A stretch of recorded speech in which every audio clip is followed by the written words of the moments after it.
Hello everyone, welcome to my YouTube channel. Today we will discuss about the morphology of the crystalline polymer.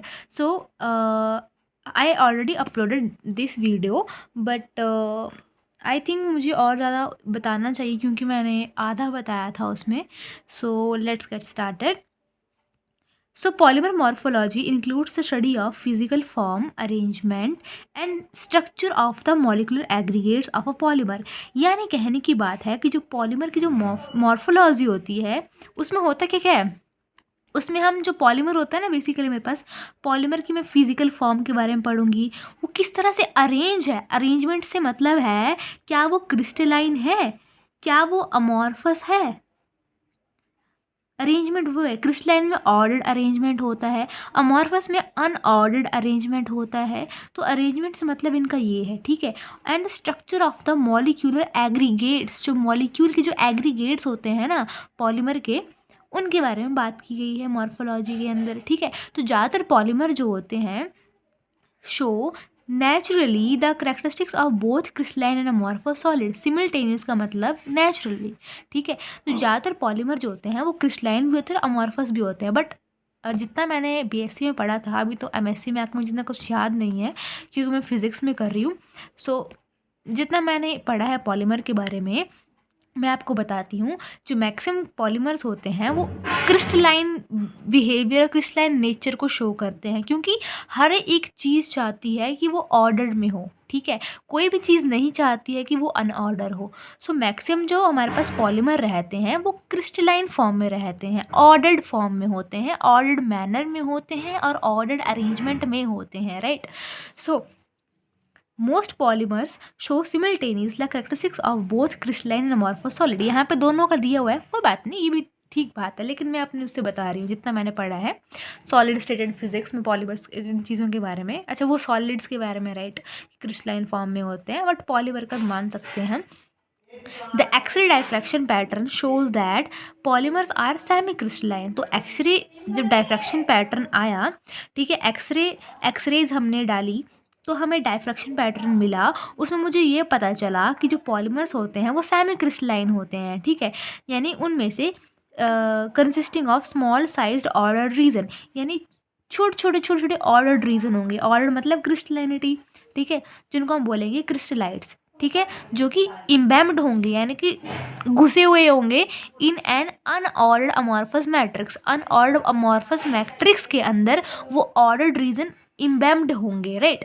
So based on this the fringed missile theory was developed. तो इसी के आधार पे एक fringe missile theory हमारे पास आ गई 1930s में. और ये थ्योरी बोलती है कि जो पॉलीमर की जो चेन्स होती हैं बहुत लंबी लंबी होती हैं और पैरेलल होती हैं.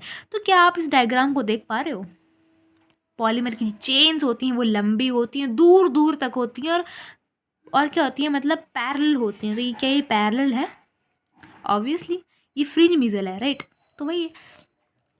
और fringe polymer very long they pass successfully through the crystalline and amorphous region में. दोनों में से वो निकल जाती हैं as we can see in the figure number 10, right. So the chains run parallel to the longer direction of the crystallites. Each polymer chain can contribute ordered segment to several crystallites. तो देखो, मैं तुमको एक बात बताई थी कि maximum जो पॉलीमर होते हैं वो क्रिस्टलाइन बिहेवियर शो करते हैं, राइट. सो यहाँ पे भी लिखा है कि हर एक पॉलीमर की जो चेंज होगी वो कंट्रीब्यूट करेगी ऑर्डर्ड रीजन को या ऑर्डर्ड सेगमेंट्स को, ठीक है. The portion of the chain in between the crystallites make up the unordered amorphous matrix. तो इन चेन्स की कुछ रीजंस जो हैं, जो ये टेढ़ी मेढ़ी जा रही है ना, ये टेढ़ी मेढ़ी चीज़ें जो हैं, ये लाइंस जो बन रही है अनऑर्डर्ड रीज़न को बता रही हैं, यानी अमॉर्फिसिटी को बोल सकते हैं. अमॉर्फस चीज पॉलीमर्स के बारे में बता रही है, और जो पैरेलल है ये क्रिस्टलाइन को बता रही हैं, ठीक है. सो यहाँ पे लिखा है, यहाँ पे morphology explain many properties of crystalline polymers. So next हम देखेंगे पॉलीमर सिंगल क्रिस्टल्स. सो यहाँ पे ये चीज़ें क्या है, लैमिनर क्रिस्टल्स क्या होते हैं, fibrillar crystal, globular crystals and spherulites. Okay, तो स्फीरोलाइट्स जो basically this is the most important topic. और जो बच्चे एचपीयू में हैं, जो केमिस्ट्री कर आई मीन बीएससी कर रहे हैं, तो उनको ये बता दूँ ये टॉपिक इंपॉर्टेंट है. हमारी बार में तो ये नहीं आया था, लेकिन ये इंपॉर्टेंट है, राइट. सो पॉलीमर की जो क्रिस्टल, अब ये बहुत इंपॉर्टेंट चीज़ है कि जो पॉलीमर क्रिस्टल जो होते हैं are grow from dilute polymer solution. तो मैंने पहले यहाँ बनाया, मान लो तुम्हारे पास एक कंटेनर है, ठीक है, जिसमें क्या डाला है, एक डाइल्यूट फॉर्म में, यानी हाँ ठीक है, डाइल्यूट फॉर्म में पॉलीमर का कोई सॉल्यूशन है, ठीक है, एक इसके अंदर है तुम्हारे पास, एक बीकर के अंदर, कंटेनर के अंदर, कुछ भी ले लो, और ये ठंडा करेंगे हम। ठंडा क्यों करेंगे? क्योंकि मुझे पॉलीमर क्रिस्टल्स को ग्रो करना है। पॉलीमर के क्रिस्टल तभी ग्रो होंगे जब हम इस डाइल्यूट पॉलीमर सॉल्यूशन को, डाइल्यूट पक्का लगाना, इसको हम कूल कर दें, राइट, तभी हमारे पास पॉलीमर्स बनेंगे। तो डायमेंशन, अब वो जो क्रिस्टल मेरे पास यहाँ से निकल के आएंगे ना, उनकी डायमेंशंस, उनकी शेप, है ना, हर एक एक अकेले अकेले क्रिस्टल की डायमेंशन, उसकी शेप पता किस पर डिपेंड करेगी? वो डिपेंड करेगी जिन परिस्थितियों में मैंने यहाँ पे क्रिस्टलाइजेशन की थी। क्रिस्टलाइजेशन का मतलब क्या होता है? वही कि मतलब तुम क्रिस्टल को बना रहे हो, ठीक है, और वो कौन से क्रिस्टल बना रहे हो? जो कि ऑर्डर्ड में हो। अब यहाँ पे अमॉर्फस होता तो मतलब कि तुम टेढ़े मेढ़े बना रहे हो, बट हमें टेढ़े मेढ़े की ज़रूरत ही नहीं है। हमें क्यों ज़रूरत है? हमें क्रिस्टलाइजेशन की ज़रूरत है। हमें हर एक चीज़ चाहती है कि वो ऑर्डर्ड हो, है ना। तो ये लिखा है कि जब हम किसी सॉल्यूशन के अंदर, डाइल्यूट पॉलीमर सॉल्यूशन को हम ठंडा करेंगे पॉलीमर्स को बनाने के लिए, तो वो जो क्रिस्टल्स हमारे पास निकलेंगे, उनकी शेप, उनकी डायमेंशन, सब कुछ डिपेंड करेगी कि किन परिस्थितियों में, किन कंडीशन में यार ये चीज़ क्रिस्टलाइजेशन हुई थी, है ना। तो different morphologies of the single polymer crystals are follows. तो कौन कौन सी मॉर्फोलॉजी है यहाँ पे? देखो, हम पहली मॉर्फोलॉजी पढ़ेंगे लैमेलार क्रिस्टल। अब तुम सोचो, तुम्हारे पास सिट्राजिन की गोली है, राइट। सिट्राजिन की गोली छोटी सी होती है और चपटी सी होती है, फ्लैट होती है, राइट। तो उसी की तरह इसको सोच लो कि तुम्हारे पास the simple lamellar crystal appears as thin flat platelets called lamella.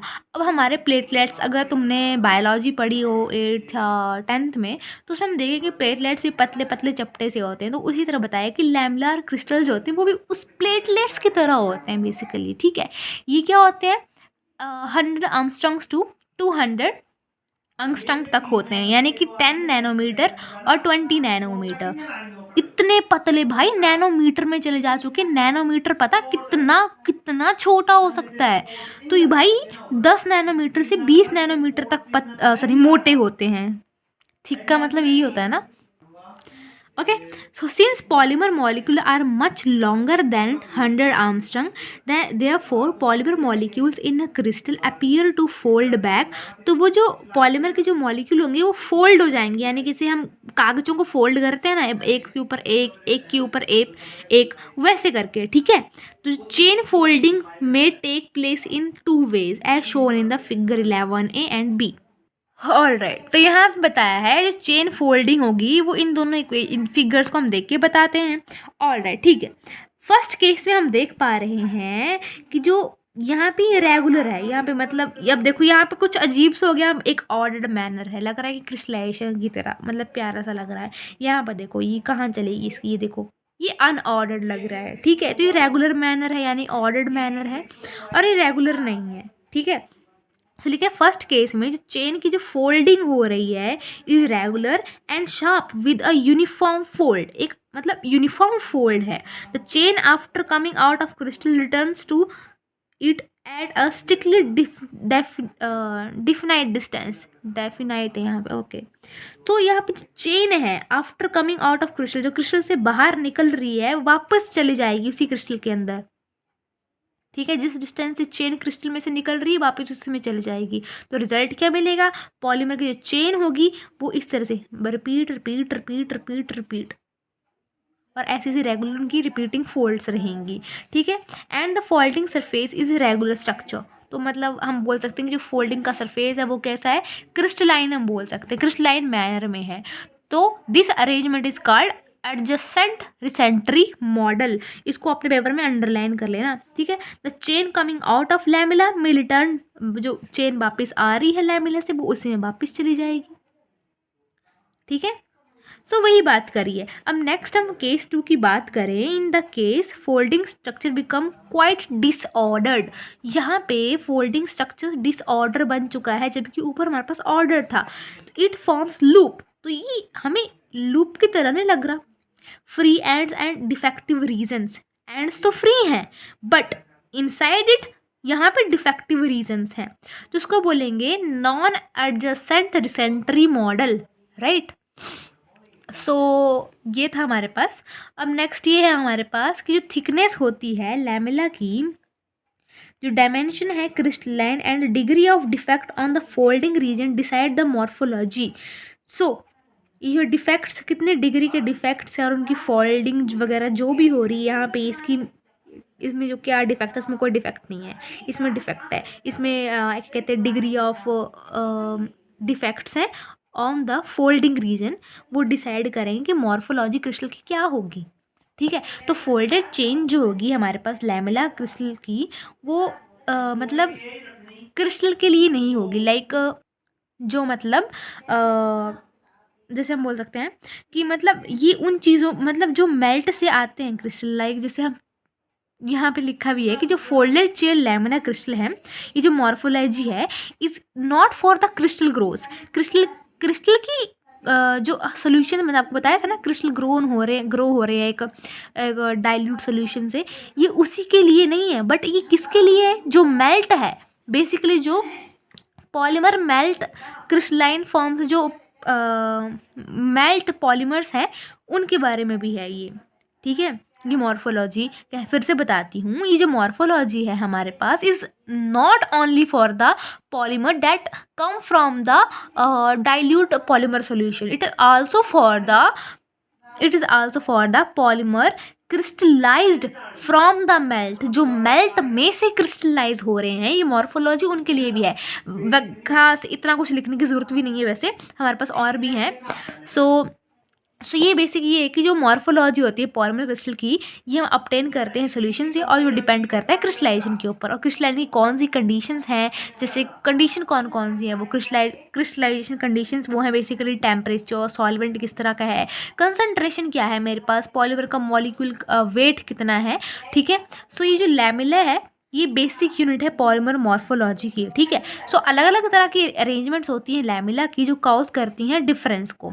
ठीक है, पॉलीमर क्रिस्टल की स्ट्रक्चर में। सो एग्जांपल हम लेंगे यहाँ पे इनका fibrillar crystal and globular crystal and spherulites, right. So यहाँ पे लिखा भी है कि जब बहुत जल्दी कूलिंग होगी तो crystal with more irregular chain folding. So वही है कि हमने यहाँ पे अपना जो सोल्यूशन बनाना है क्रिस्टल, जब मैंने अपना पॉलीमर क्रिस्टल ग्रो करना है, तो जब मैं जो डाइल्यूट पॉलीमर सोल्यूशन लूँगी, उसको मैं स्लोली एक तरीके से भाई एक सिस्टमेटिक मैनर में उसको ठंडा करूँगी। जल्दी करूँगी तो वो अनऑर्डर्ड हमें अमॉर्फस की तरह लेके चले जाएंगे वो। अगर मैं आराम से करूँगी भाई, आराम से, ठीक है, हर एक चीज़ ध्यान से, तो वो लीड करेगा क्रिस्टलिनिटी, राइट। सो हम एग्जांपल देख रहे हैं यहाँ पे फिब्रिलर क्रिस्टल्स के बारे में। सो ये जो क्रिस्टल्स होते हैं ये रिबन की तरह दिखते हैं हमें। ठीक है, ये कहाँ से फॉर्म, किन परिस्थितियों में फॉर्म होते हैं, जो कि उन परिस्थितियों में ये पैदा होंगे जब जो लैमेलर क्रिस्टल है, ठीक है, इनकी जो फॉर्मेशन होगी वो डिक्रीज हो जाएगी। यानी कि जिस पॉलीमर, ये जो डीपीएस है डाइल्यूट पॉलीमर सॉल्यूशन जो है, यही इवेपोरेट हो जाएगा ना, तब हमारे पास यही क्रिस्टल आ जाएंगे। ठीक है, जब ये जल्दी इवेपोरेट होगा, सो और तब हमें इसकी चांसेस मिल जाएंगे। नहीं समझ रहे, देखो यहाँ पे लिखा है these are formed under the condition which hinder का मतलब कम करना, which hinder the formation of the lamellar single crystal. ये तब फॉर्म होते हैं जब इसकी फॉर्मेशन जो होगी वो कम हो जाएगी, जैसे इवेपोरेशन होगी सॉल्वेंट की एट फास्टर रेट। ठीक है, और क्विकली कूलिंग द मेल्ट, और जल्दी कूल हो जाएगा तो मतलब अमॉर्फिसिटी आ जाएगी यहाँ पे। तो ये क्रिस्टल तब फॉर्म होते हैं जब डिफेक्ट आ जाता है ना, थोड़ा सा गंद मच जाएगा ज़िंदगी में, तब तुम्हारे पास फिब्रिलर क्रिस्टल आ जाएंगे। ठीक है, इनकी थिकनेस इतनी ही रहती है एंड जो लेंथ होती है वो माइक्रोन्स में होती है। तो ऐसा माना जाता है कि जो क्रिस्टल्स होते हैं ये फॉर्म होते हैं aggregation of rolled lamellae. Okay, तो मतलब वही है कि लैमेला में अगर थोड़ा सा डिफेक्ट आ गए तो हमारे पास ये वाले आ जाएंगे। नेक्स्ट आते हैं ग्लोबुलर क्रिस्टल। तो ये इस तरह के क्रिस्टल कब फॉर्म होते हैं, by individual macromolecules in coiled और ग्लोबुलर कॉन्फॉर्मेशन। इतना याद कर, ये थोड़ा मतलब इतना नहीं करना। ये क्रिस्टल तब कब फॉर्म होते हैं? बाय इंडिविजुअल मैक्रोमोलिक्यूल्स, ठीक है। These globules are regularly arranged in space to form globular crystal, ठीक है। तो फॉर्मेशन जो होती है इन क्रिस्टल की वो ऑब्जर्व की गई है बायोपॉलीमर्स में। तो जो फॉर्मेशन रिक्वायर क्या नीड है उसकी, इसकी नीड है high degree of uniformity in their dimension, यानी कि high degree of ordered ordered pair हम बोल सकते हैं। यानी कि हम अगर हमें ज़्यादा क्रिस्टलिनिटी हमें दिखेगी तो ये चीज़ फॉर्म होगी, ठीक है। तो ग्लोबल क्रिस्टल्स जो होंगे इनको ये कहाँ ऑब्टेन नहीं होते? सिंथेटिक पॉलीमर में ये ऑब्टेन नहीं होते हैं। अब मेन टॉपिक आता है मेरे पास स्फीरुलाइट्स।